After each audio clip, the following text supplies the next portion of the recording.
به نام خدا. ما در این ویدیو میخوایم در مورد تولید اسید سولفوریک به روش تماسی یا همون کانتکت صحبت بکنیم که تقریبا حدود 100 سال است که در افسانه‌های جهان داره اجرا میشه. خب روش تماسی به چه صورت است؟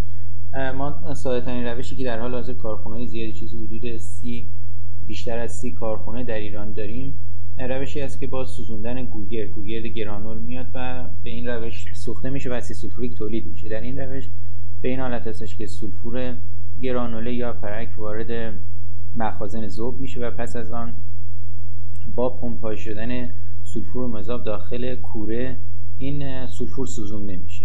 البته هوایی که برای این روش در روش تماسی استفاده میشه باید هوای خشک باشه. خب هوای ما با استفاده از بلوئر فشاری چیزی حدود 6 بار گیج به اون میدیم و وارد برج خشکن میشه. برج خشکن با استفاده از اسید غلیظ یا بسته به فرآیندهای مختلف اسیدهای مختلف استفاده میشه تا کل رطوبت موجود در هوا رو با استفاده از اون خشک بکنیم.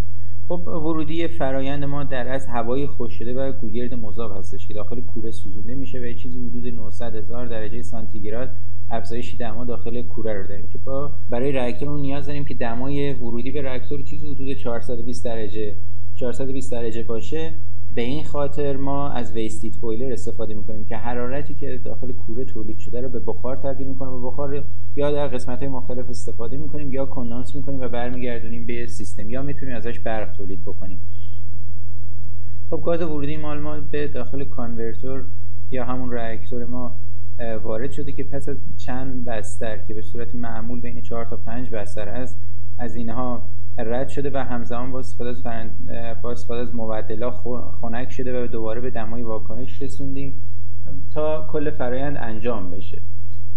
بعد از اون وارد برج‌های جذب میشه و اسید ما که تولید میشه. حالا روش‌های قدیمی که بود بهش میگفتیم سینگل ابزورپشن یا همون تک جذبی که در اون به طور مثال از 4 تا بستر رد میشد کلا به SO3 تبدیل میشد و SO3 وارد 1 یا 2 تا برج شد که در ایران اکثر کارخونه‌ها تک جذبی هستن. روش جدید که 2 جذبی است، شما خروجی بستر 3 رو وارد برج جذب با خنک کردن وارد برج جذب میانی میکنین. پس از اون از بستر دوباره وارد بستر 4 شده و تمام SO3 تبدیل شده و دوباره وارد برج نهایی میشه که در اسلایدهای بعدی در مورد اون بیشتر صحبت میکنیم.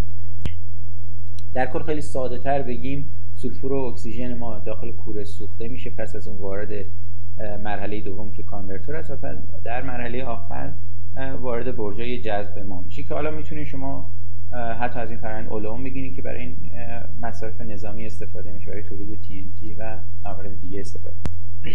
خب در کل ما 3 تا مرحله داخل کل این فرآیند ما چه اسید تر باشه چه اسید تماس به روش تماسی باشه همشون به صورت 3 تا مرحله اول که ما میایم در رأس حالا یا گوگرد رو میسوزونیم یا گازهای گوگرددار رو تمیزسازی میکنیم و گاز حاوی SO2 رو ما به وجود میاریم، یا حالا اسید سولفوریک باشه میسوزونیم اسید سولفوریک فاضل رو میسوزونیم SO2 تشکیل میشه.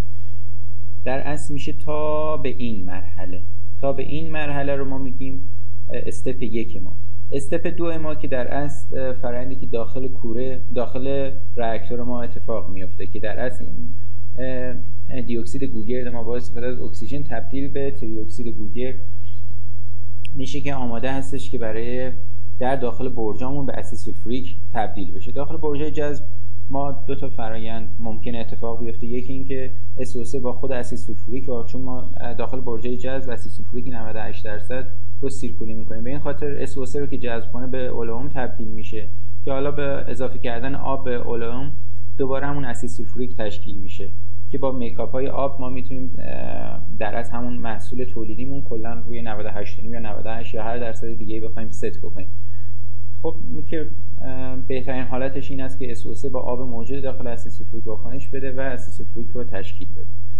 این واکنش ها کلا گرمازا هستن. این واکنش استیج اول ما گرمازا است، استیج دوم ما گرمازا است، استیج سوم ما هم گرمازا است که از استیج اول از مرحله اول ما بخار تولید میکنیم تو سیستم استفاده میشه. از مرحله دوم با استفاده از مبدلا که معمولا هوا هستن به هوا پرت میشه که توی سیستم‌های جدید 2 جذبی اکثر این حرارت برگشت میخوره به سیستم، ولی در سیستم‌های قدیمی این مشکل وجود داشت. در داخل سیستم WSC هر 3 مرحله رو ازش حرارت میگیرن، قابلیت گرفتن داره و به بخار تبدیل میکنن. در مرحله نهایی هم که کامل رطوبت هوا در از حرارت به وجود اومده پرت میشه ولی در سیستم‌های جدیدی که شرکت مونسانتو به اسم HR اختراع کرده، در اون سیستم تا یه حدودی از این حرارت استفاده میشه و در جایی که بخار گرون هستش بخار فروخته میشه.